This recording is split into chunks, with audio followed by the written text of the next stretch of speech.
Have you ever sent a message, maybe just a simple, "Hey," or "How's your day?" and then sat there waiting only to get no response? Or worse, a cold one-word reply that feels like a door quietly closing? If that sounds familiar, you're not alone. This quiet frustration is something many men experience.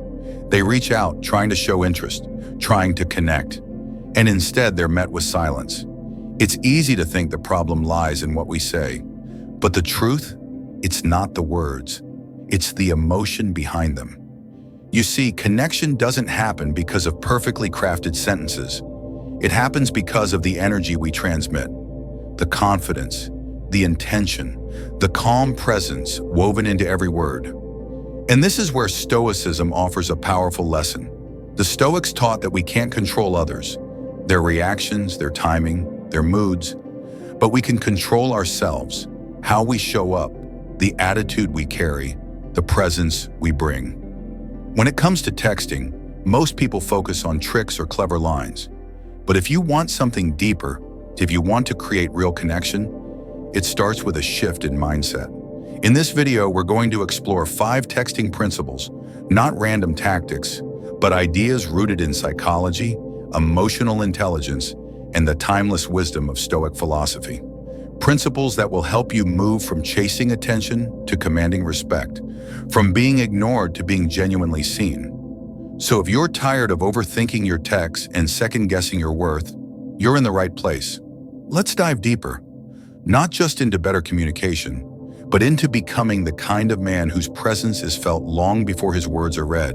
Let's start with one of the most overlooked forces in human connection: curiosity. Think about it.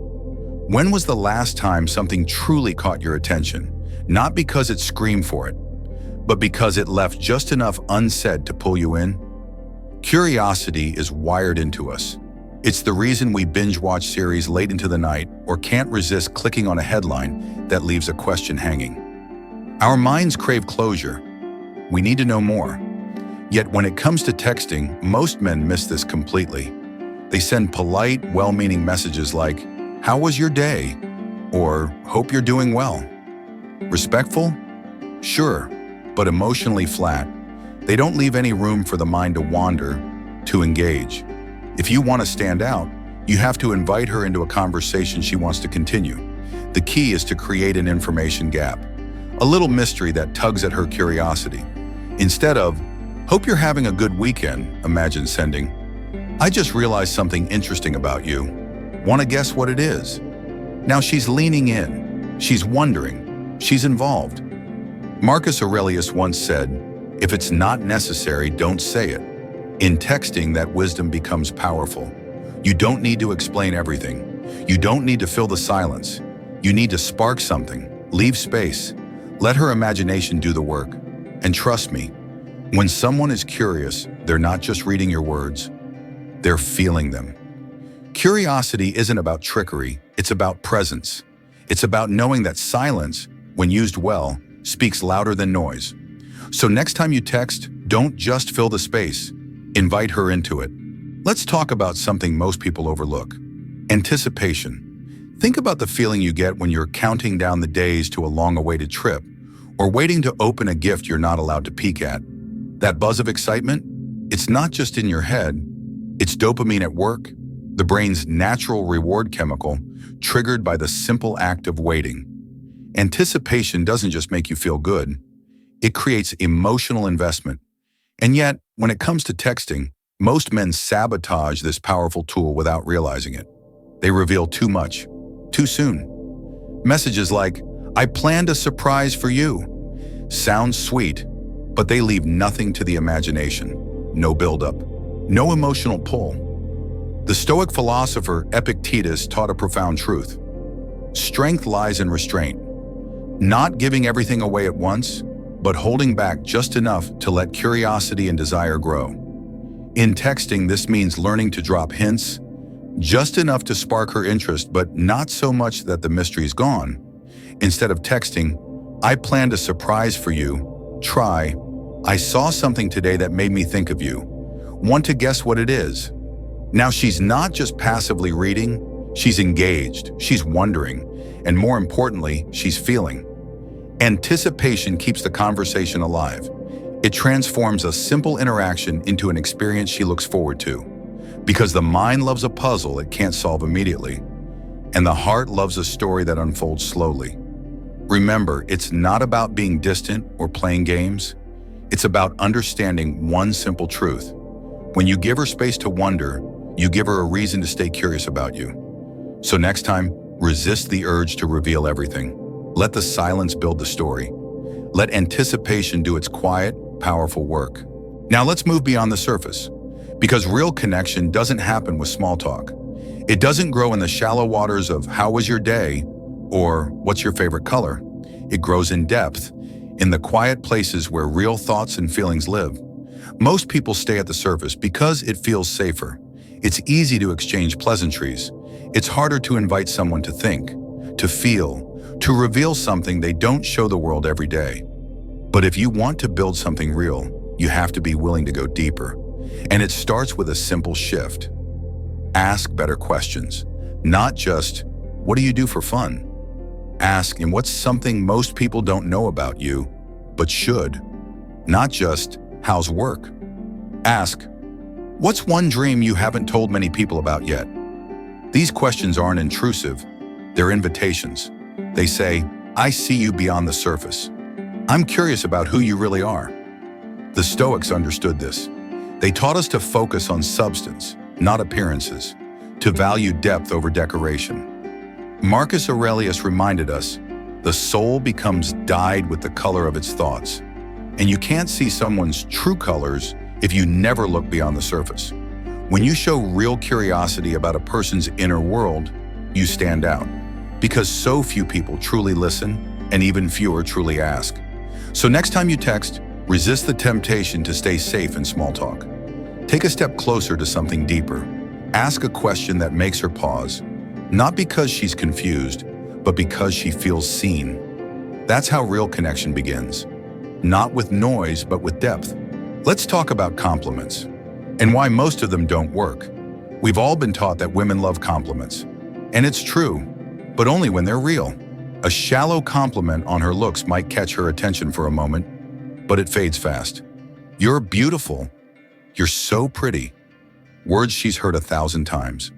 Words that blur into the background noise. If you want to stand out, you have to go deeper. Compliment not what is common, but what is rare. The Stoics teach us exactly that. To value the qualities that last. Mindset, character, energy. Seneca once said, "It's not the man who has too little, but the man who craves more, who is poor."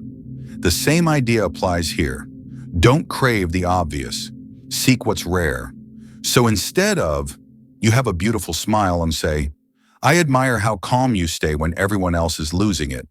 Instead of, "you're gorgeous," say, "there's a kindness in the way you speak that not many people have." Notice what most don't. Compliment what she chooses, not what she was born with. And timing matters too. The best compliments come when she reveals something vulnerable, when she talks about her dreams, her struggles, her values. That's when a sincere, well-placed compliment feels like recognition, not flattery. Because here's the truth. Looks fade, trends change, but character, depth, and energy, those are timeless. When you see her, really see her, and reflect it back with genuine words, you're not just giving a compliment, you're giving respect. You're giving validation to the part of her most people overlook. And that, my friend, is what makes your words unforgettable. Let's talk about something that quietly separates men who connect from men who chase. Presence. In a world that moves fast, where everyone seems in a rush to get answers, attention, validation, presence is rare. Most guys send a text and then wait. And wait. Minutes feel like hours. Doubt creeps in. Should I send another? Should I follow up? Should I do something? But the truth is, real connection doesn't grow in pressure. It grows in presence, in calm, grounded energy. The Stoics taught us this thousands of years ago. They said, focus only on what you can control, your effort and your attitude.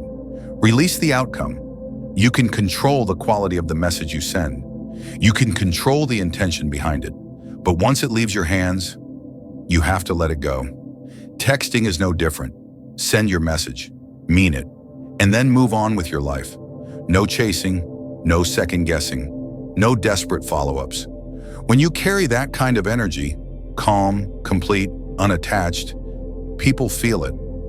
It's magnetic, not because it screams for attention, but because it doesn't. Because in a world full of noise and insecurity, a man who is steady is rare, and rare is valuable. Presence isn't about being passive, it's about being rooted. It's about knowing that your worth isn't tied to how fast someone replies, or whether they reply at all. So next time you send a message, ask yourself, am I texting to impress or to express? Am I attached to the outcome, or am I grounded in who I am? Because the man who can let go is the man who stands out. At this point, you've probably realized texting isn't just about words on a screen, it's about something deeper. It's about emotion. Every message you send, every little piece of communication, carries a chance to create something powerful. A spark of curiosity, a flicker of anticipation, a moment of emotional depth, a quiet feeling of being genuinely appreciated, and most importantly, a sense of calm, grounded presence. When you text from a place of clarity, not craving, when your words are crafted with intention rather than desperation, everything shifts. And this isn't just a texting strategy, it's a life strategy. The Stoics taught, do everything with clear purpose. Avoid reacting emotionally, because when you lead with intention, not reactivity, you don't just change how you communicate, you change how you connect. You change how you show up in the world. So next time you're about to text, pause. Ask yourself, is this message sparking curiosity? Is it creating anticipation? Is it inviting real connection, not just surface chatter? Am I texting from a place of calm or a place of need? Because the truth is, texting, like life, is never about chasing. It's about creating. It's about becoming the kind of man whose presence speaks louder than his words. And that's how you stop being ignored and start being unforgettable.